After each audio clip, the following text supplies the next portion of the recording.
დავუშვათ დაიბადა აფხაზეთში ცხოვრობდა და იცის აი ეს აფხაზეთის სურნელი რო იტყვიან ხო ჭყალებში ის ვერ დაივიწყებს ვერასოდეს იმიტომ რომ ეს პერიოდიც იყო კიდე სხვა იქ დამოკიდებულება იყო სხვა ურთიერთობა იყო სხვა ერთ სიტყვით ენერგეტიკა მოდი ესე ვთქვათ მიწას აქვს თავისი ენერგეტიკა ხო ესეც უნდა ცალკე აღნიშნო ძალიან მნიშვნელოვანი ამიტომ ახალგაზრდა თაობას ეს გაუჭირდება მე ეს კარგად მესმის იმიტომ რომ მათ არ უნახავთ არ უგძნიათ აი ეს სურნელიც არ უგზნიათ აფხაზეთის მოდეს ვთქვათ ხო მიმოზა რო იწყებდა აყვავებას ხო ბევრი დეტალია რაც შეიძლება ზედ საუბარი და ამიტომ სანამ მესო მაგას ვამბობ სანამ კიდე ძველი თაობარი და ძველი რაღაც კავშირები არის და ეს რაღაც ურთიერთპატივისცემის მომენტები აი იქამდე უნდა მოხდეს ასე ვთქვათ აფხაზეთის საკითხის გარკვევა იმიტომ რომ მოდი ეს ვთქვათ ეს არის ერთ-ერთი განუყოფელი ნაწილი საქართველოსი სოხუმში ვარ დაბადებული 7 წელი იქ ვიცხოვრე მერე გადმოვედი სკოლაში აქ მშობლებთან ერთად და მერე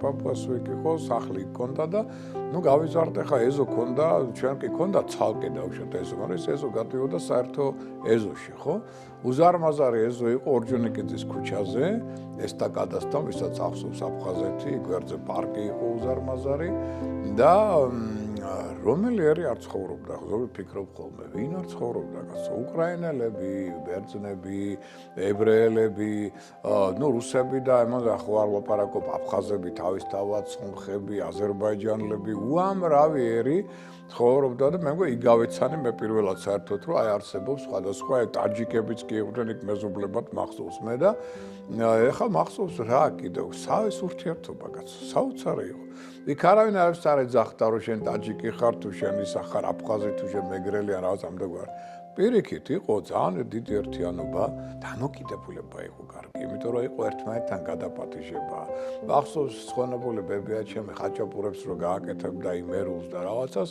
აუცილებლად გაუგზავნიდა იქ მეზობლებს ისინი რაღაცას გააკეთებდნენ აქეთ გამოვაგზავნიდნენ იყო ერთი ამბავი ნუ აი მე მახსოვს რომ ძალიან შეხმატკბილებული მეგობრები ყავდა კაცო ნური ხიშბა და მისი ოჯახი ჯერ რომელიც გაგრიფშის დირექტორი იყო თავის დროზე გოგი ალანი და მისი ოჯახი და შემდგომ და უამრავი აფხაზურ ქართული ოჯახები იყო ამიტომ ეს ახლა ახალგაზრდობას ალბათ უჭირს ასაკველე ასე არ გაუულია ეს და ამის გაგება მაგრამ ნუ ნოსტალგია რასაკვირველია მაგ იქ მეგობრებიც დამჩნენ ნუ სამწუხაროდ ზოგმა სწორი პოზიცია დაიკავა ზოგმა არასწორი მაგრამ ნუ ყოველ შემთხვევაში მე ვთვლი რომ მაინც გამოსწორება და ეგ საკითხი აი კონკრეტული ნივთი თუ მოვლენა ვთქვათ რომელიც გაგახსენებთ აფხაზეთს ბევრი მოვლენა დაწყებული იმიდან რომ ყოველ წელს დავდივარ ბათუმში სახლიც მაქვს შეძენილი და რატო ერთხელ მკითხა ერთ-ერთ მოპიროდი რატო გიყვართ ესე ბათუმი ნუ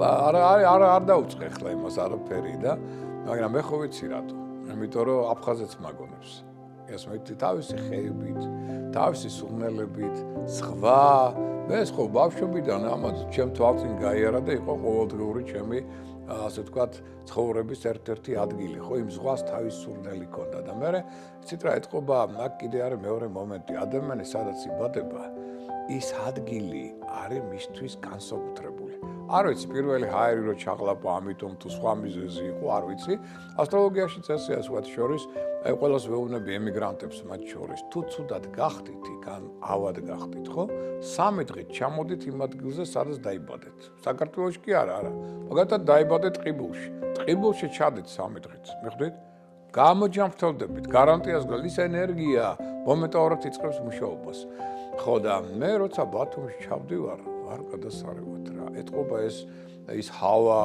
ზღვის რაღაცა ის მსგავსებები ის ძალიან კარგად მოქმედებს ჩემზე დადებითად პოზიტიურად მე ახლა კიდევ ერთხელ გეუბნები ვინცაც არ ახსოვს აი მიმოზა რო ყვაო და აი ეს მთლიანი სურნელი რომელიც იყო მე ჩვენ ყოდა ბაღი სადაც ნუ გლადიოლუსებიო და 1000-ნაირი ყვავილები ქონდა და აი მათი აყვავების სუნი ხო ცალკე მახსოვს ხო ეს ყველაფერი ძალიან ძლიერ ნოსტალგიას გაძლევს და მე ხა ზოგჯერ აი უცებ გავიგებ იმ სუნს და უცებ მაგონდება რა რომ აი ეს ბავშვობის სუნია ჩემი და კარგ განწყობაზე მაღენებს. ეს ყველაფერი რაც მოხდა პოლიტიკური ბატალიები სამწუხაროდ ბევრს კიდე არ ესმის. რა წყალქვეშა დინებებთან იყო დაკავშირებული. და ეს არ არის ქართულ აფხაზური, იმიტომ რომ მე კიდევ ერთხელ ჩვენ ვიზრდებოდით ერთად.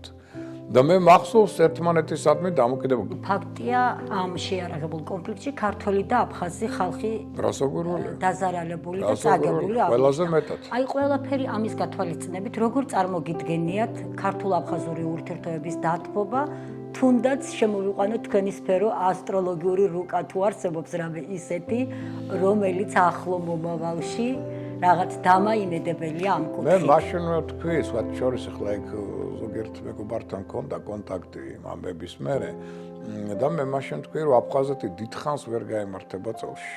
და რატო მითქვა და იმდენი სიცხლე დაეღვარა მე ვთხარი თქვენთან. ისე გაფუჭდა ენერგეტიკა, ის სიყვარულის ენერგეტიკა, ახლა არის სიძულვილის ენერგეტიკა ქცეული. და თქვენ ხუმრობთ ახლა, თქვენ ამ ენერგო ველში ცხოვრობთ და თქვენ რა გინდათ ქვეყანა აშენოთ, რომელი აშენებულა ესე. მეგდით? ამიტომ ვერ ააშენებ, თვლი რომ მომავალი მაინც უფრო სასიკეთოდ ხედავ მომავალს ურთიერთობებისა, ამიტომ რომ ჩვენ სანამ ეს თაობები არის, რომელსაც ერთმანეთი ახსოვთ, იმიტომ რომ რომ ახალი თაობა, იმათ ერთმანეთი არაფერი არ იციან და აქედან გამომდინარე რა ცოტა რთულია ურთიერთობა. ახლა მაგალითად იგივე აფხაზეთის უნივერსიტეტი, მე მაგ ურთიერთობა მათთან ზოგიერთ ლექციებსაც ვკითხულობ, ისეთ ასტროლოგიურს გასართობს მათთვის, მოდი ეს ვთქვათ, მაგრამ ხედავ რას აფხაზ სტუდენტებს, რამე სიავნას ხო ჩვენ რამდენჯერმე ვნახდე, ვილაპარაკეთ, მათ აქვთ გასვლითი პროგრამები. ერთ რამეს ხვდები რა, აფხაზ სტუდენტებმა არაფერი არ იციან რეალურად იმაზე თუ რა მოხდა. იციან მხოლოდ ის, როგორც აწვდიან იქ. მიხდით? აქ იგებენ ახალ ამბებს და პირდაპირ ჩემ თვალწინ ამბობდნენ, რომ კაცო ჩვენ ეს არ ვიცოდით. რაღაც ფაქტებს რო დაუდებდეთ, ჩვენ ეს არ ვიცოდით. რატომ? იმიტომ რომ იქ მუშაობს ახლა სხვა პროპაგანდა აბსოლუტურად. ამიტომ ეს მიმოსვლითი პროგრამები სტუდენტების გინდა თუ სხვა სახის აუცილებლად. ეს მოდი ეს თქვა სახალხო დიპლომატია უნდა იყოს ჩართული. ვფიქრობ რომ მაინც წლის ბოლოსკენ აქ რაღაცა უკვე დადებითი შედეგები დაიდება. ასტროლოგიური პროგნოზია თუ მე გეუბნებით ასტროლოგიურ თუ გინდათ ასტროლოგიურ პოლიტიკური დავარქვათ მას. ხო პოლიტიკური სიტუაციაც განსაზღვრავს და კიდე ასტროლოგიური მომენტები გვეუბნებიან რომ აქ დათბობისკენ მიდის ეს ურთიერთობა, ის დაძაბული პლანეტარული ასპექტები ნელ-ნელა იხსნება. ამიტომ ესეც გვაძლევს ამის საშუალებას რომ ეს თქვათ. და ჩვენი რუბრიკის ბოლო კითხვა არის თქვენი გზავნილი აფხაზეთს, ოკუპირებულ აფხაზეთს. თუნდაც რჩევების სახით თქვენ აღნიშნეთ რომ იქ ენერგეტიკული ველი არის მძიმე. აი რა გზავნილს გაუგზავნიდით იქ მცხოვრებ ადამიანებს? ჩემ თაობას პირველ რიგში მიმართავ, თქვენ კიდე გაქვთ ძალა, უკვე უნდა გქონდეთ ის ავტორიტეტის სახელი, რომელსაც უნდა ვისარგებლოთ თქვენს, ვისარგებლოთ ჩვენს და გავაკეთოთ ის, რაც აუცილებელია თქვენთვის და ჩვენთვის. იმიტომ რომ ერთი რამ მინდა გითხრათ. აი როცა იყო ადაწესები, ჭირი იყო, ხინი იყო, ხომ ეს ვაკვირდებოდი ჯერ კიდევ ბავშვობიდან ამას. როგორი ერთიანი სისტემა იყო, ტრადიციები, ადათები, წესები, პატივისცემა უფროს უმცროსის ის ყველაფერი გვაქვს აბსოლუტურად ერთნაირი. მოდი ესე ვთქვათ რა. არსებობს ყველა ადამიანს აქვს ენერგოვიბრაციული ველი. როცა ეს ველი მაღლდება, ადამიანი ხდება ბედნიერი. და ის სამყარო, სადაც ის ცხოვრობს, ხდება ბედნიერი. როცა ის დაბლდება, ადამიანი ხდება უბედური. ეს ყველამ ვიცი და ეკლესიაც ამას კარგად გვასწავლის. აი რა მაღლებს აი ამ ენერგოველს? სიკეთე და სიყვარული. რა ადაბლებს? კონფლიქტი, ჩხუბი, ბოღმა, შური, წყენა. აი მე მინდა ყველას მოგვართოთ. ერთობლივად. ჩვენი ავტორიტეტი, ძალისხმევით, ცოდნით, გამოცდილებით, ხო? გავაკეთოთ ყველაფერი, რომ იმისთვის რომ მოხდეს ეს ერთიანობა, როგორც ცხოვრობდით, ტკბილად, ბედნიერად, კარგად, ვიცხოვროთ, რა გვაქვს გასაყოფი. რაც მოხდა, იმას გადავაბიჯოთ, ხო? და თქვენს ადათებშიც არის ეს, ხო? ბრძენი ადამიანები როცა იყვნენ და მე არაერთ სხვათა შორის აი ლიხნი ესეთ სოფელია, იქ ვარ ნამყოფი რამდენჯერმე და იქ ძალიან საინტერესო ადამიანები გავიცანი, აი ბაბუები, აფხაზები და იმათთან ერთი სიამონება იყო საუბარი რა. აი ბრძენი ხალხი გყავთ. ჩართეთ ისინი. იმიტომ რომ მომავალი ჩვენი და თქვენი არის ერთიანობაში, ურთიერთპატივისცემაში, ურთიერთსიყვარულში. მე მჯერა 25 იქნება გარდამტეხი ამ პერიოდში და იქნება იგივე აფხაზების და ქართველების გადარჩენის ერთ-ერთი მთავარი ფაქტორი ჩვენი ერთიანობა. ამ წელს პირველი რესპონდენტი ხართ და ძალიან გამიხარდა და სხვათა შორის ეს არის ჩვენი ფერები, ჩვენი ცენტრის ფერები და აფხაზეთის ფერები იდენტური. ძალიან ლამაზი ფერები. ეს არის ღვინო, რომელიც რა თქმა უნდა ისე ლამაზი და სიმბოლური წარწერით. აჰა. მეორე მხარეს. აქ გვაქვს ესეთ გახსენ აფხაზეთში. ხო, მე ვთვლი რომ 2025-ში თუ არა 26-ში მაინც გავხსნით ამას, მაგრამ 25-ში შეიძლება მოხდეს.